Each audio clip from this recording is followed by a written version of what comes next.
I think it said between 80 or 90%. By 2024, 2025, 80 to 90% of shopping will be done online. So with that being said, I'm the type of person, I do like to go in stores. I do like to feel the material. I do like to try stuff on, but I think it's going to get to where your choices are going to be taken away. So if your choices are taken away, you're going to have no choice. Now, a lot of people say, oh, I've had conversations with people and they said, and I love when somebody says this, well, that'll never happen. And I just sit back and I'm like, why wouldn't it? Well, that people aren't ready for that. I'm like, okay, people aren't ready for that, or you're not ready for that. Whether you're ready for it or not, things are going to keep going. And whether you're able to adapt quickly, you will be left behind. I still have to find my favorite. This book, I read it. Man, when I was reading my books, I was reading like books like daily, weekly. I was just getting a lot of information. And there was this one book, and I can't find what chapter it was. And it literally said, it was talking about the baby boomers. Big shout out to all my baby boomers. That'd be my parents. Love you guys. Me personally, I love the baby boomers because I look towards my parents. Both my parents are now retired.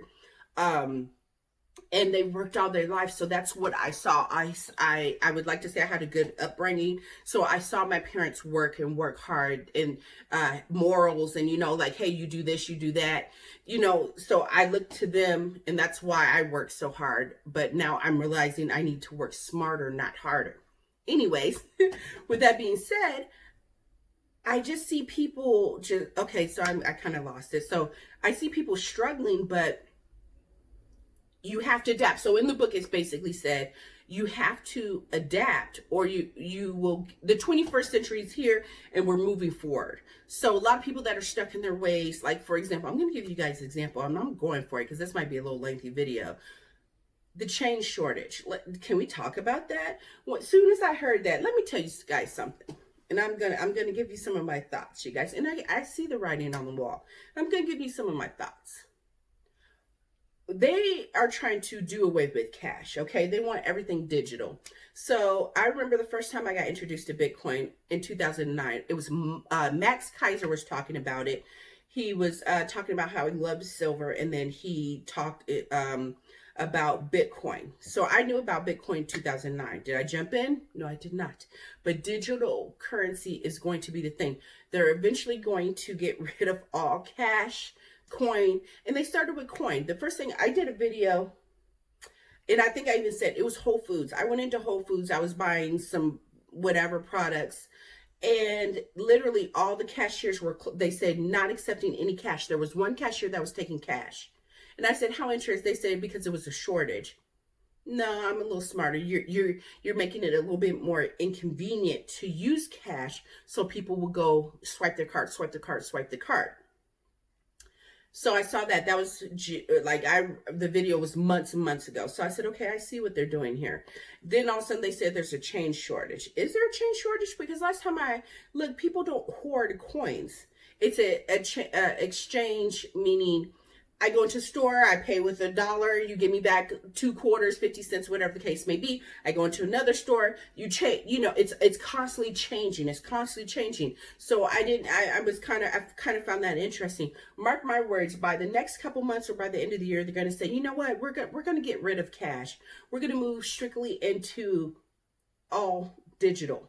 So everything would be put onto a card. You're going to have to use your card, which therefore they could track you. I'm just saying. Now I'm kind of going, where's my tinfoil hat? I should put it on, but I'm just keeping it 100.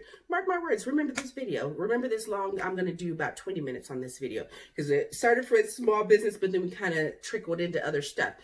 It's unfortunate small business is going by the wayside, but I'm just walking through the mall, walking through a grocery store, walking through a mall, and paying attention what's going on line is a very good indicator. In the ports, I love the ports. A big shout out to anybody that lives in LA. Can someone tell me if the damn Garment District is open? I need to go there. If you want product, Garment District is the best place because it comes right off the boat into the port, or from the ports to the Garment District. Big shout out to all my LA people, my family up in LA. But yeah, it's just really unfortunate. You need to find products moving forward, if you sell online and or if you do Amazon, whatever the case may be, what are people looking for? And I like to reverse engineer. I learned that word maybe 4 or 5 years ago, reverse engineer. But and I was already actually doing it before I knew what it meant. But I heard somebody say, I think it was probably like Gary Vee or something, you need to reverse engineer stuff. So basically you need to think backwards. Okay, so, or just think back what happened in the past. So I think about 2008. I think about, or just the beginning of the year. Let's start with the beginning of the year. What were people hunting for? What were they looking for? What were the products that went very fast in a panic? Those are the items that you should, if you want to turn around and flip them, for example, those are the items that you should have on hand now. It's August. Well, Aisha, it's August. Yes, perfect time. People aren't freaking out. People aren't panic buying. They're not going and, they're not carefree because we're still in a, somewhat panic, but people aren't mass buying. So like, for example, soap. I'm just going to say soap, not hand sanitizer, because there's plenty of it on the shelves if you look, plenty of masks everywhere. But let's just use soap as an example. Would this be a great time to stock up on soap? I mean, if you were going to flip it, I'm just talking about flip it. People say, oh, well, that's hoarding. How is it hoarding if I can see what's coming down the road, right? You're going to have to buy it somewhere. And I'm buying it now, and there's plenty on the shelf. So say there's 7 days in the week. Every time I go to the grocery store, I buy 2 soaps. I buy 2 little pump soaps for 99 cents or whatever to turn around to sell later.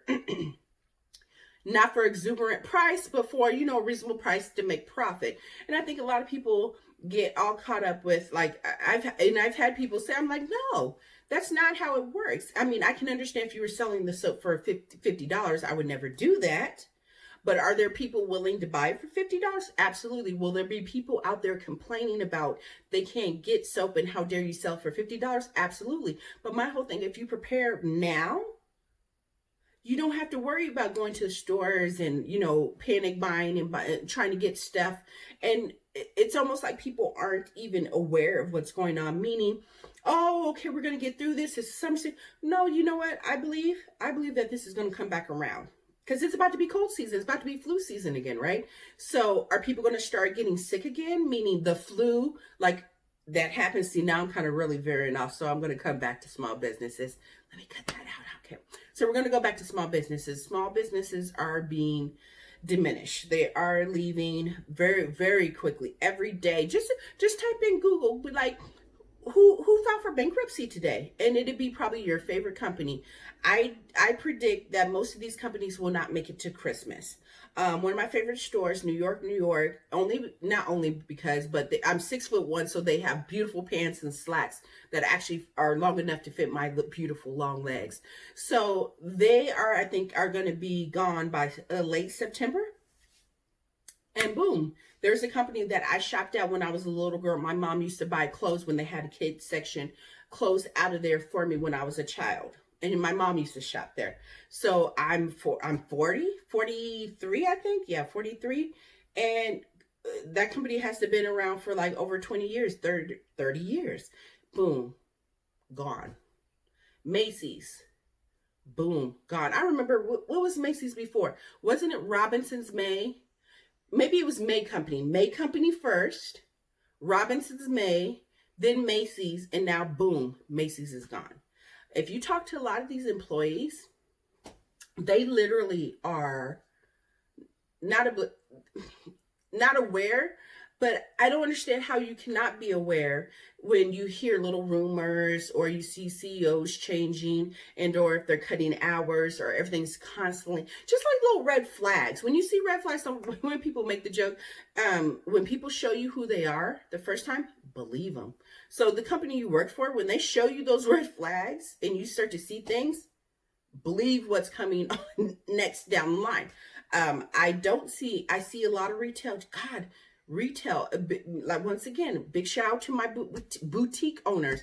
They're ahead of the game. Some of these girls are making like $10,000 comfortably $10,000 a month on selling clothing directly to you. They buy wholesale, then they sell it to you. How amazing is that? They found a need, and then when everything got shut down, Everything shifted to online because people still wanted products and whatnot. Money was flowing through unemployment and so on and so forth. Some people were considered essential workers and they still had money, but people had needs. So, with that being said, they were fulfilling a need and they did very well.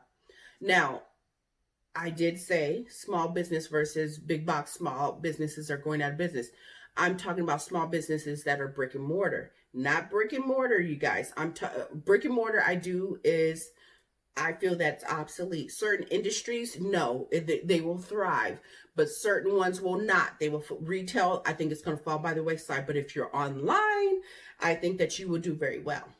All right. With that being said, I need to call my hairdresser back. Um, I love her. And like my hair's so natural right now. I've just been single twisting it in October, literally, you guys. Um, it's all natural. Literally in October, I haven't flat ironed it or anything, but I want to do a cute child. With China bang, so I'm gonna do a little China bang with a little cut. I'm trying not to cut. I'm trying to actually grow my hair back out, but I need to contact her, but not till April because I need 1 year's worth of growth. I started last year in October, not straightening my hair, letting it get real healthy, super thick. I have a lot of hair, you guys. That was off subject. All right, you guys. I'll see you guys later. Yeah, small businesses. I feel sorry for a lot of businesses. A lot of big businesses are also going out of business retail wise. And then these big box stores, meaning Amazon, I'm talking grocery stores, Target, Walmart, they're thriving. And it's just really unfortunate that a lot of businesses are falling by the wayside where you would hope or you would want them to make money also in this interesting times that we live in. All right, I gave you guys 23 minutes. This was just really random and off the wall. Just some of my thoughts, you guys, okay? Some of my thoughts. Bye.